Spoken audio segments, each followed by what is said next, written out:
Provérbios, capítulo 23, do verso 29 ao verso 35. Provérbios, capítulo 23, do verso 29 em diante.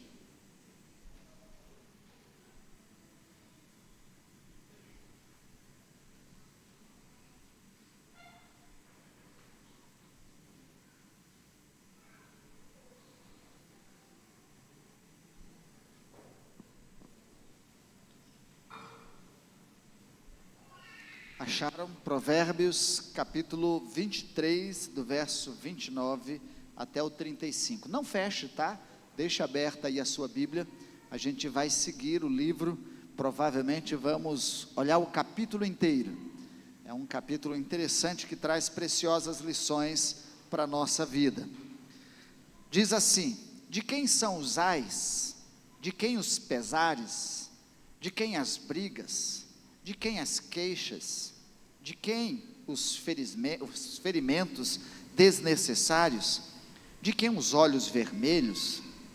Dos que se demoram bebendo vinho, dos que andam à procura de bebida misturada.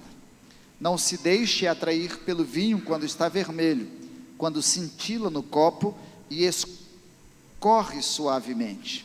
No fim, ele morde como a serpente e envenena como a víbora. Os olhos, ou os seus olhos, verão coisas estranhas, e a sua mente imaginará coisas perversas. Você será como quem dorme no coração do mar, como quem se deita no alto das cordas do mastro. Você dirá: espancaram-me, mas eu nada senti. Bateram em mim, mas nem percebi. Quando despertarei deste sono para tomar mais um trago? Repito o verso 35. Você dirá: espancaram-me, mas eu nada senti. Bateram em mim, mas nem percebi. Quando despertarei deste sonho para tomar mais um trago? Feche os seus olhos, vamos conversar mais uma vez com o Senhor. Pai do céu, nós queremos ouvir da Tua voz e aprender com a Tua palavra. Ó Deus, nós pedimos que o Senhor nos ajude a explorarmos esse texto e tirarmos verdades bem profundas, que sejam aplicáveis ao nosso dia a dia, que possa nos vacinar, nos prevenir e ajudar também, ó Deus, a nossa juventude, os nossos lares e famílias a serem vacinadas de um mal tão terrível dos dias atuais. Nós pedimos a Tua graça e direção em nome de Cristo Jesus. Amém. Amém, Deus. Vocês já ouviram, na semana passada nós iniciamos uma série, semana retrasada na verdade, porque a semana passada quem pregou aqui foi o pastor Francisco. Nós acompanhamos o culto, mas não deu para acompanhar bem como devia, né? A gente estava um tanto cansado, um pouquinho só, devido à nossa rotina do encontro de casais. Mas na sequência do livro de Provérbios eu quero pensar com vocês sobre vícios, prazeres perigosos. Pastor, esse é um assunto para a gente ouvir no domingo à noite? Sim. Certa vez, quando trabalhando no centro de reabilitação, no centro de recuperação, no CRE, Centro de Recuperação Esperança, lá no Tiradentes ainda, eu me lembro que passando pelo pátio, tinha um senhor de idade mais ou menos assim.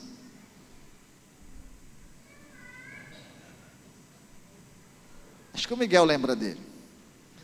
Aí eu perguntei: tudo bem com o senhor? Ele disse: tudo bem. O que o senhor está fazendo? Voando.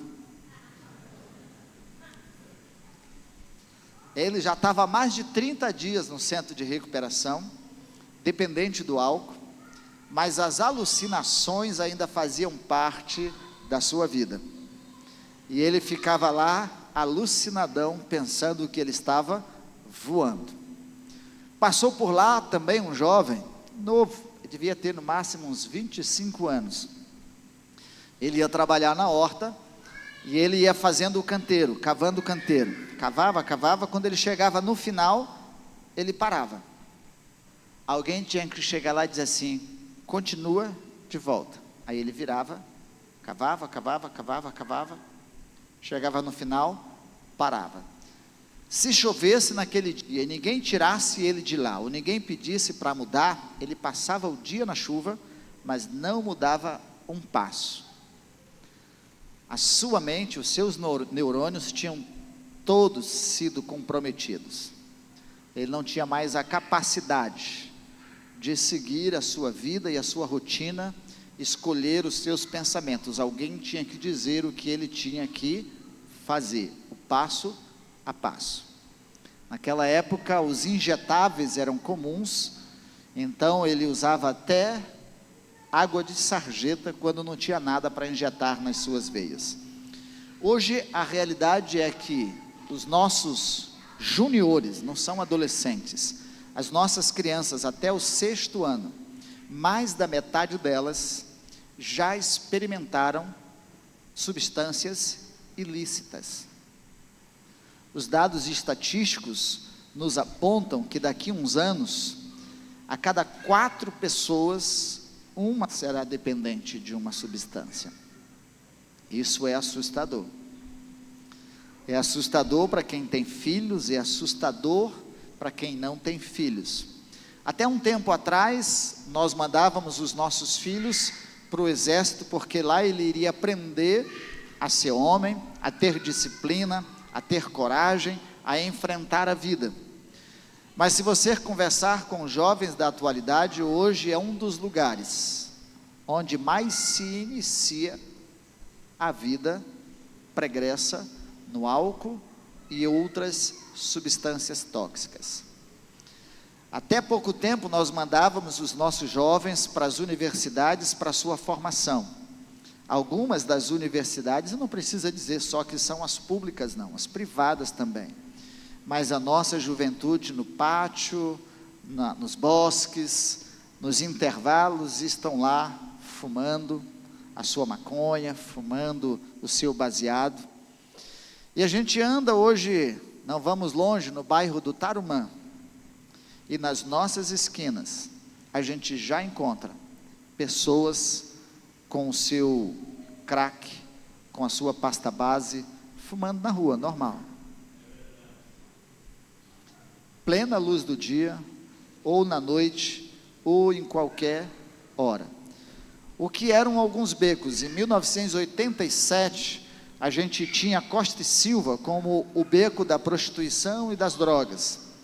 Hoje a gente não precisa ir na Costa e Silva, nem tem nada mais lá naquela rua. Hoje são em todas as ruas dos vilarejos, dos bairros. As cidades pequenas estão apavoradas, porque os seus jovens estão perdendo as suas vidas e a sua integridade no mundo das drogas e da violência. Campo Grande e resto do Brasil, o número de pessoas que vivem na rua em consequência do uso do álcool ou de outras substâncias é assustador.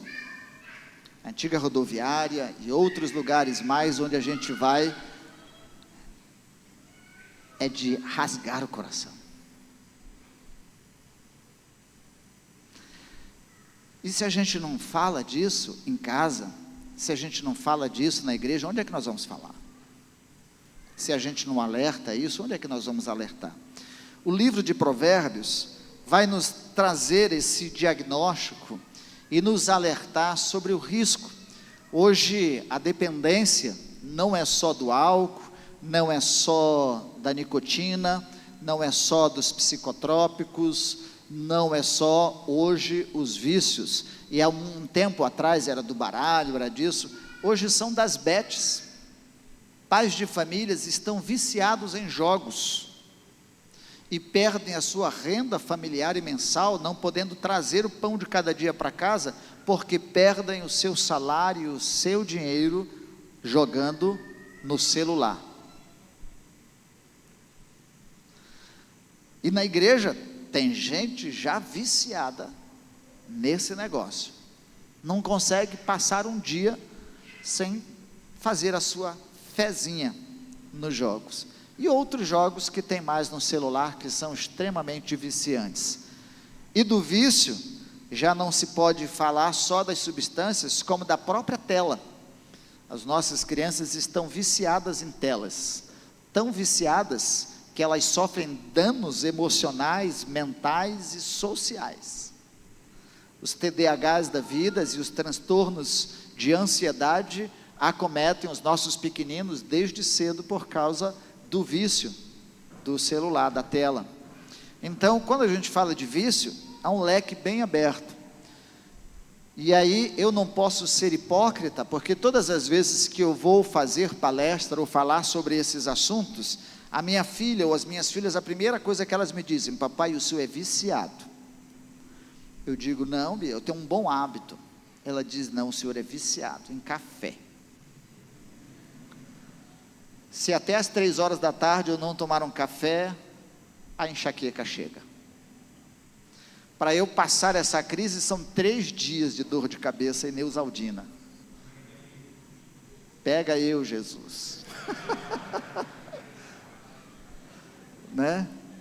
A gente pode falar de vícios diversos.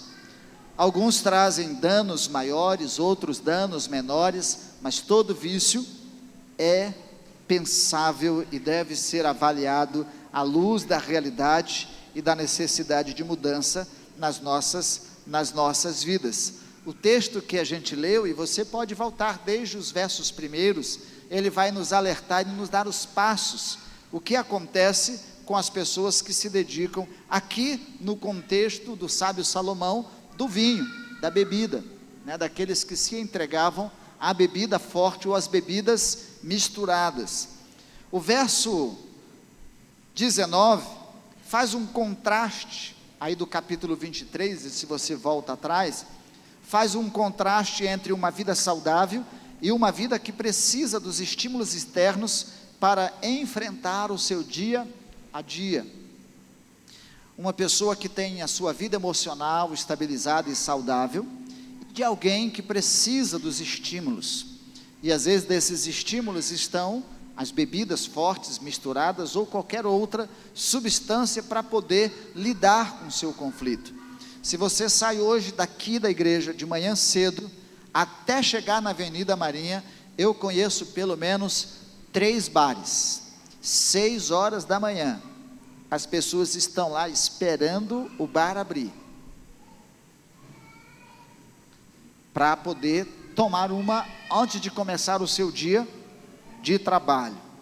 Então, o contraste de uma vida que precisa do estímulo para seguir a sua vida ou a sua rotina, e o contraste de uma vida saudável. Vamos ver o antes e o depois, falando do vício, desse risco e desse perigo na nossa vida, né? O antes e o depois. Primeiro vem os prazeres, depois os pesares. Toda substância, ela é usável, e as pessoas usam porque eles acham boa. Uma dose de vinho, uma cerveja espumando, um baseado,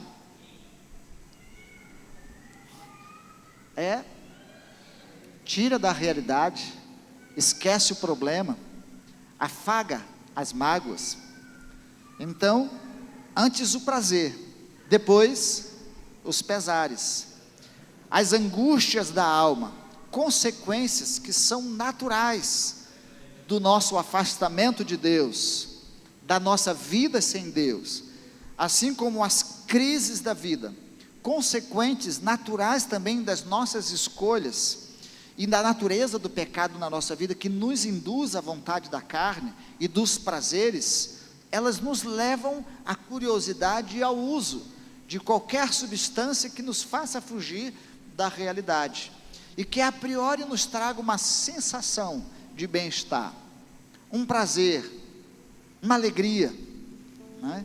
Então, nós somos induzidos por isso, mas é uma tola escolha, porque depois uma roda de alegria, uma roda de amigos, um momento de alegria e de prazer, se repetindo 1, 2, 3, depois vem as angústias, os conflitos, os atritos, as brigas, né? O desprezo, o próprio vazio, a tristeza, a solidão.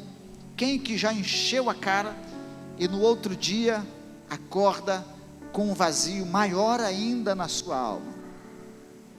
Eu me lembro da faculdade, meus colegas, jovens, moços, meninas, era um contraste estranho, porque eu já falei aqui, a primeira vez que eu me embriaguei na vida, e foi a única vez, e não cheguei a cair, não cheguei a fazer nada, mas eu vi que eu estava estranho, e era uma sensação diferente, mas que eu não queria repetir na vida nunca mais.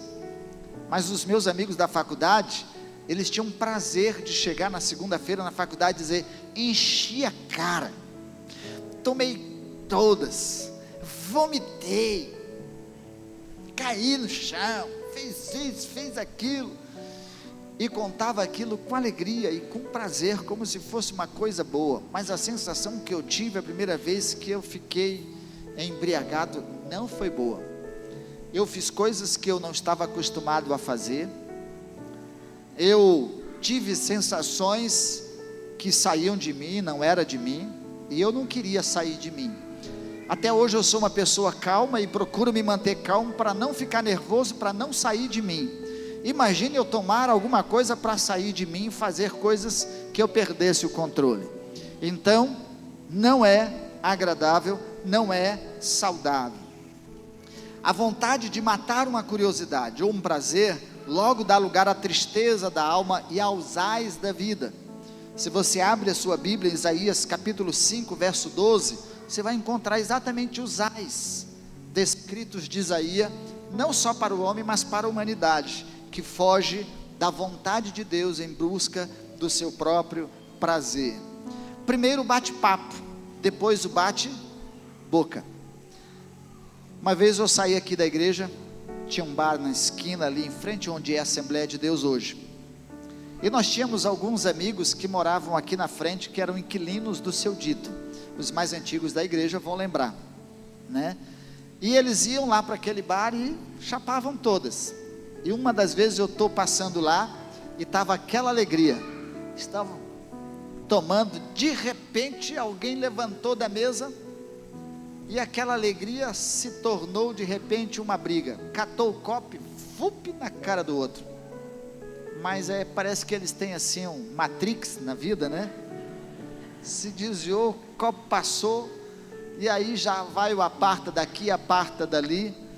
Quantos lares e quantas famílias que se reúnem no final de semana, e entre umas e outras, um bom bate-papo, uma boa conversa, e depois termina num grande bate-boca, numa grande briga, num grande atrito.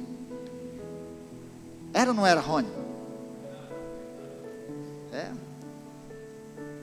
Era assim, Josi? Ficava falador, mas depois a Josi tinha que mandar ele buscar fundó. Irmãos, é bom, quando eu falo o nome de vocês aqui assim, não é para expor vocês não, é com alegria, saber de onde vocês saíram, onde vocês estão, quem eram e quem se tornaram, né? É com essa alegria, não é para desfazer não.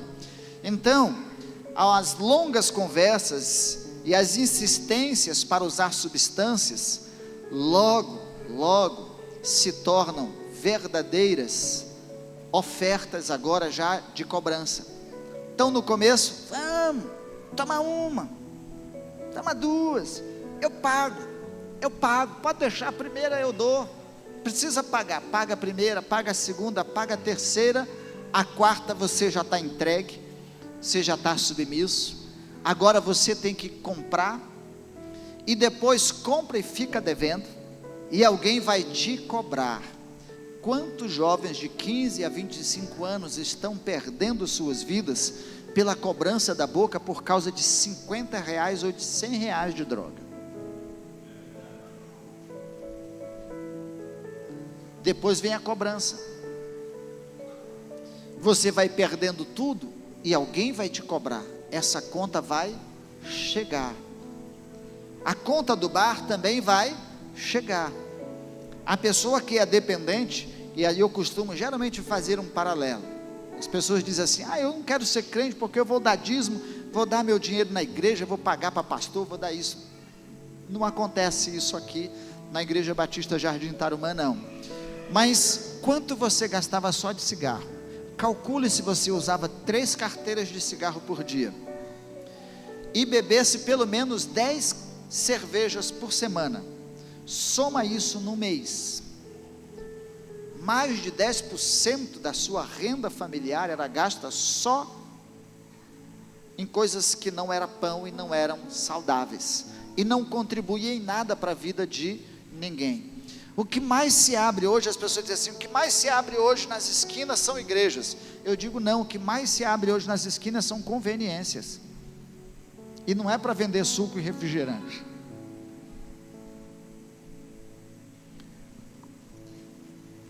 Primeiro os riscos, depois as queixas. O convívio fraterno entre amigos e familiares vai sendo sufocado pelas críticas, reclamações, gritarias, a decepção, a desconfiança, o esgotamento das relações de ambos, marido e esposo, filho e pai, pai e filhos, mãe e filhos, amigos, os desgastes, a desconfiança, ninguém mais vai confiando. Uma pessoa viciada em jogo, por exemplo, ele vai fazer um serviço na sua casa, ele pede um adiantamento. Ele sai dali e gasta o adiantamento em jogo. E ele vai precisar comprar as coisas para fazer o seu serviço. E ele não volta para terminar o seu serviço. Ou não termina. Vai ficar uma dívida, vai ficar, próxima vez ninguém vai mais confiar nele para prestar o serviço. E assim vai indo as desconfianças, os problemas, os conflitos. E o que mais uma pessoa dependente, seja do álcool, seja de qualquer outra substância, quer, é credibilidade, é confiança. Mas ele vai perdendo cada vez que ele se embrenha ou se envolve mais. As pessoas vão desacreditando. Ele fica bom de papo, bom de conversa, convence as pessoas facilmente, dá um golpe facilmente, e com isso, briga em casa, briga com os amigos, desconfiança, e os riscos, e aí depois, as queixas e as reclamações. Primeiro o vigor, depois as feridas. Pessoa tímida, para se envolver, toma uma dose de cocaína, numa balada, para ficar animado, ficar falador, conquistador, querador. Ou então toma uma dose, toma alguma coisa, faz alguma coisa, mas a euforia depois é substituída pelas mágoas, pelos ressentimentos, pelas feridas, pela dependência do próprio vício. E aí esses males consequentes vêm, e as consequências elas são 3, e depois a gente fala delas: física, moral e espiritual. O equilíbrio físico e o moral vai se perdendo.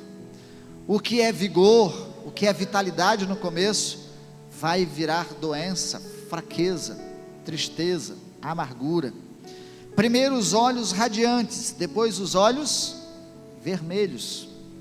O brilho de um olhar ingênuo e curioso dará lugar a uma insensibilidade espiritual. Se você abrir isso, você vai entender. Amós capítulo 6, do verso 1 ao verso 6.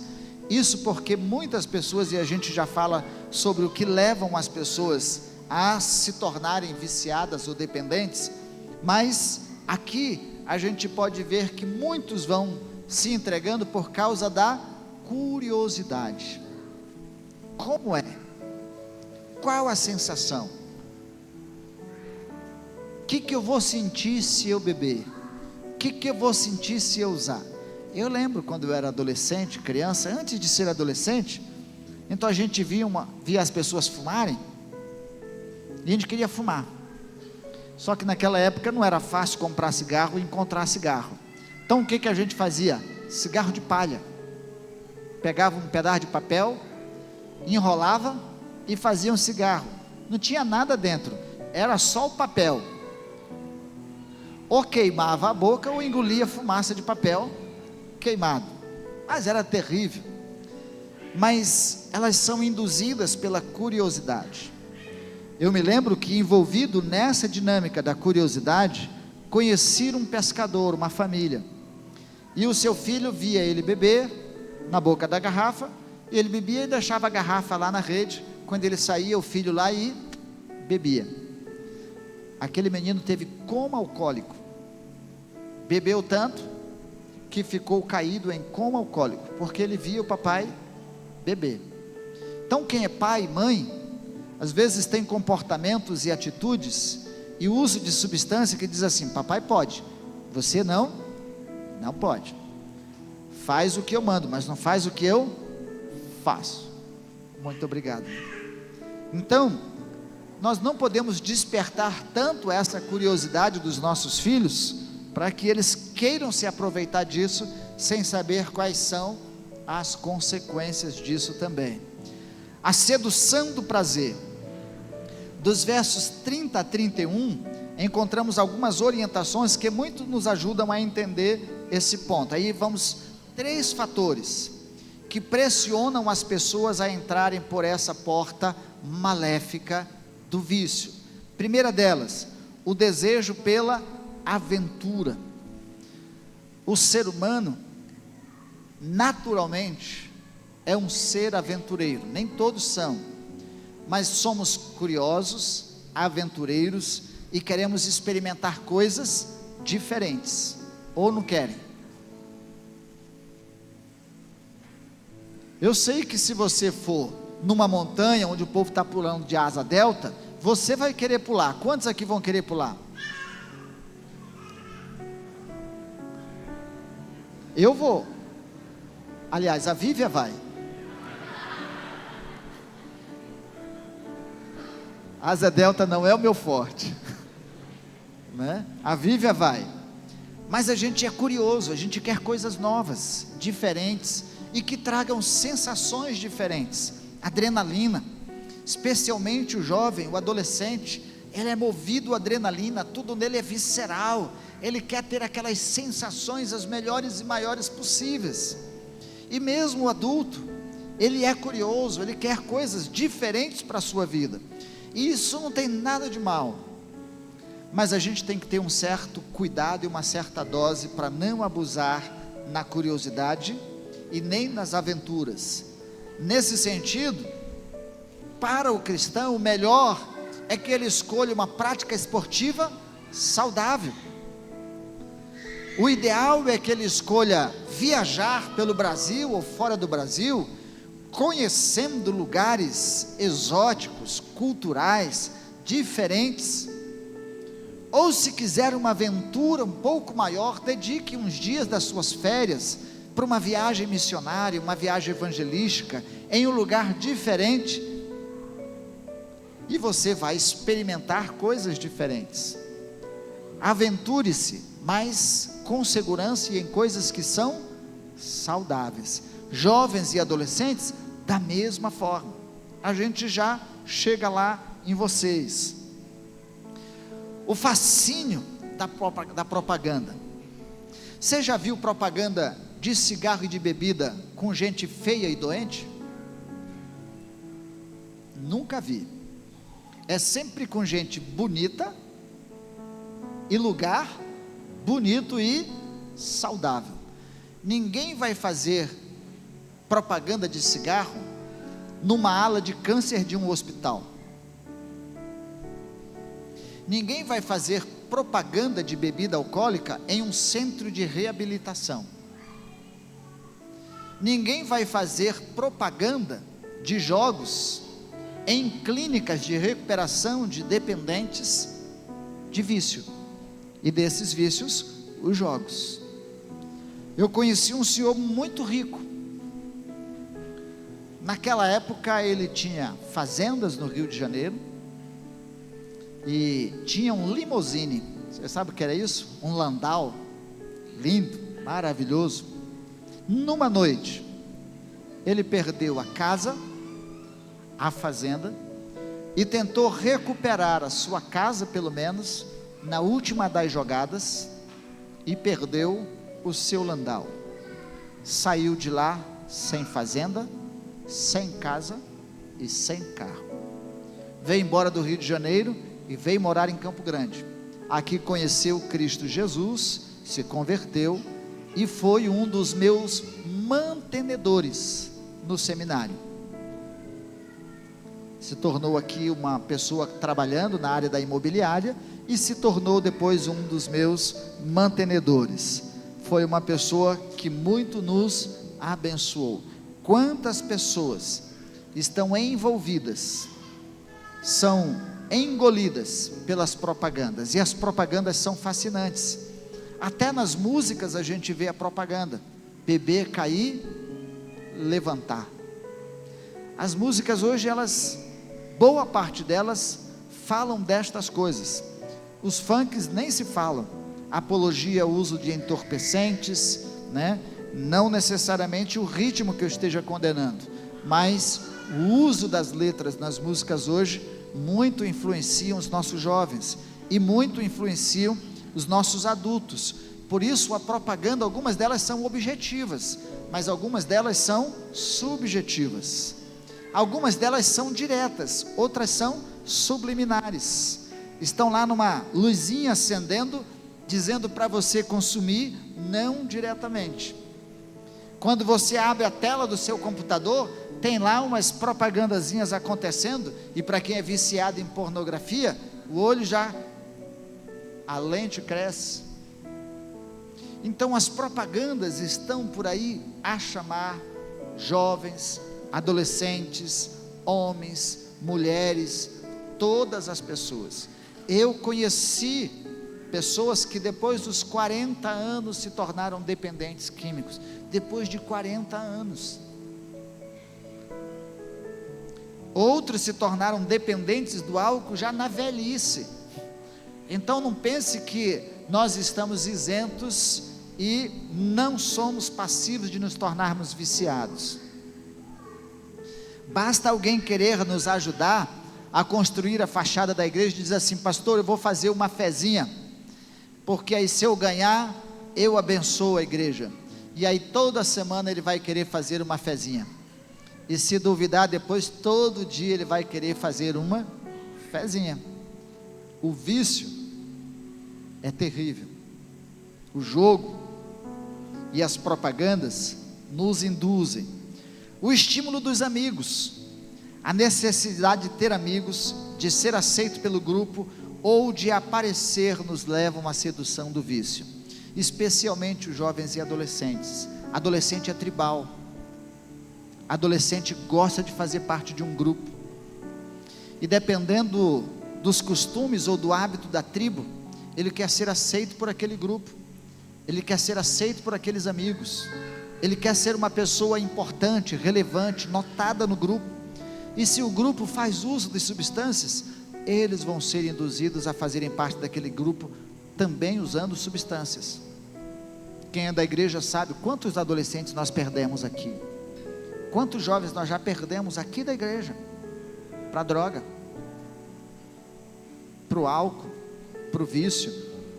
Então, você que é adolescente, que é jovem, fique firme, tenha caráter, tenha personalidade, saiba dizer não, não se iluda com as críticas, com as palavras, com as propagandas, não se iluda com as chateações, com os apelidos, ou com coisa mais. Você é importante, acima de tudo, para Deus.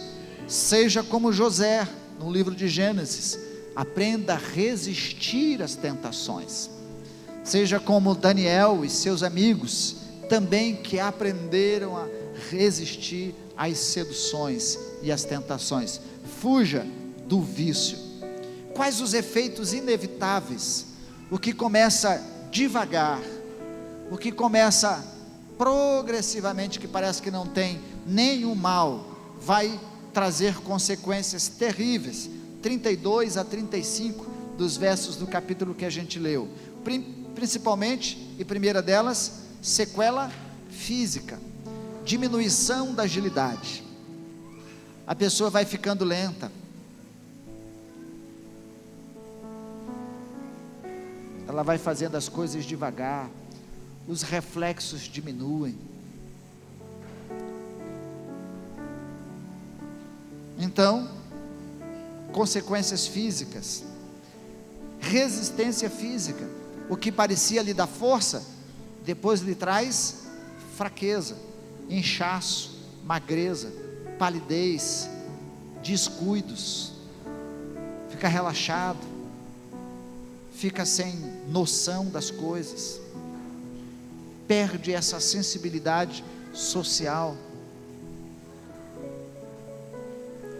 Sequela psicológica, delírios, alucinações, depressão, percepção distorcida da realidade e a ambientação familiar desconfiante ou conflitante.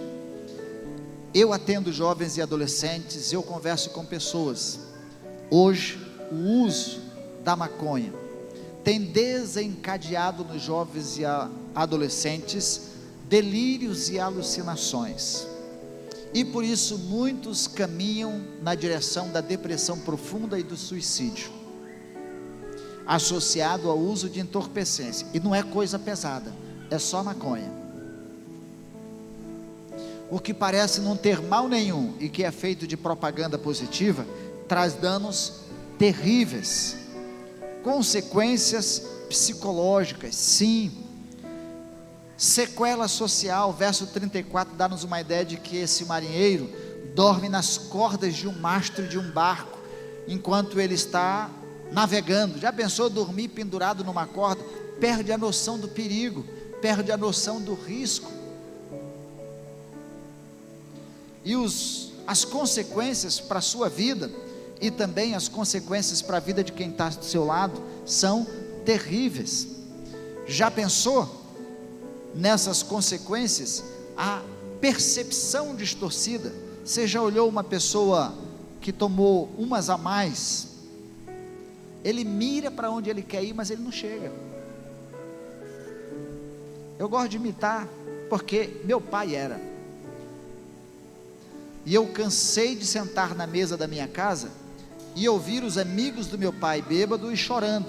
Nossa, meu Deus, ela me deixou. Aí vinha chorar as mágoas. E outros que miram.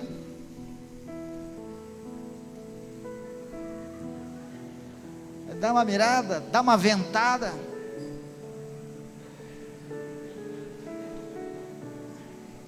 Não chega.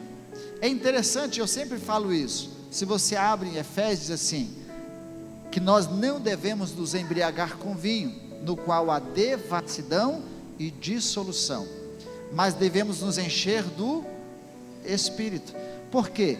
Porque a bebida, ela nos traz um andar cambaleante, um cântico discordante e uma mente entenebrecida, embebecida, sem senso de realidade. Enquanto o Espírito de Deus nos traz um andar firme e sólido, um novo cântico nos lábios e a mente de Cristo. É bem diferente. Então, fugir dessa realidade é necessária. E outras, aqui ele está falando do álcool, mas tem todas as outras substâncias, e vocês conhecem. Sequela espiritual. Jesus nos diz que a boca fala daquilo que o coração está cheio. E se nos afastamos de Deus e enchemos, e a Bíblia também vai dizer que o que contamina não é o que entra, mas é o que sai. Uma pessoa cheia de substâncias, cheias de álcool ou de qualquer outra substância, do seu coração não vai sair nada bom. É violência, é palavras depreciativas, palavras de agressões, palavras de depreciações, tudo isso. E por quê? Porque o seu coração também está cheio de amarguras, cheio de ressentimentos, cheios de frustrações, cheios de rejeições, de decepções, de todas essas coisas, e às vezes entrou nesse universo para fugir de uma realidade dos conflitos da própria vida, e não conseguem sair, vivem no mundo paralelo, do uso dessas substâncias. Sair é um desafio, sair é um processo, que como a santificação leva tempo, e a vida inteira. Então quem já entrou para sair, não é fácil, mas é necessário, é importante. Deus restaura, Deus restabelece, Deus cura, mas é um processo que precisa ser buscado continuamente, e precisa de socorro, precisa de ajuda, precisa de mãos que se estendam para socorrer essas pessoas. Quem não entrou, não comece. Quem não enveredou por esse caminho, nem inicie, porque é um caminho sem volta. Como diz Provérbios, há caminhos que ao homem parece ser bom, mas o seu fim são caminhos de morte. Parece bom, parece interessante, parece legal, todo mundo fala bem, mas o fim não é legal, não é bom. Você está passando um problema familiar, não se esconda, não fuja para nenhum desses refúgios ou subterfúgios, nem o álcool, nem a droga, nem o jogo, nem outro vício qualquer. Enfrente, busque em Deus respostas e soluções, busque ajuda e socorro, mas não enverede por este caminho. Seja você homem, mulher, jovem ou adolescente. Meu pai é isso, minha mãe é aquilo, não consigo resolver, então eu vou afogar as minhas mágoas. Não faça isso, porque o afogar das mágoas pode fazer com que viva uma eterna mágoa, e fique na mágoa para o resto da vida, e não consiga sair mais. Então, fuja dos vícios, fuja dos vícios.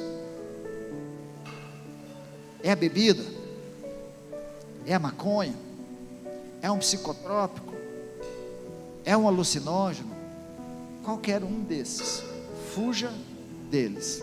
Você está no quartel, vai para o quartel, fuja deles. Você está na faculdade ou vai para a faculdade, fuja deles. Você tem uma roda de amigos que usa, fuja deles.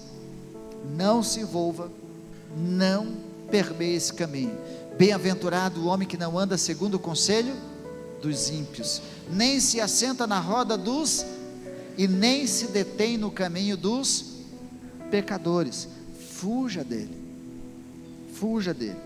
Isso vai trazer saúde emocional, psicológica, social e espiritual para a sua vida, para a sua casa, para os seus relacionamentos e para todos aqueles que fazem parte do seu ciclo de amizade de vida. O contrário disso vai trazer consequências, atritos, intrigas, desconfianças, confusões, ausência de paz e uma eterna dependência desse uso contínuo. Então, se já começou, pare, não continue, ainda há tempo de sair disso. Amém? Amém. Você pode dizer, mas eu faço, e eu tenho consciência, e eu tenho controle, e eu tenho domínio.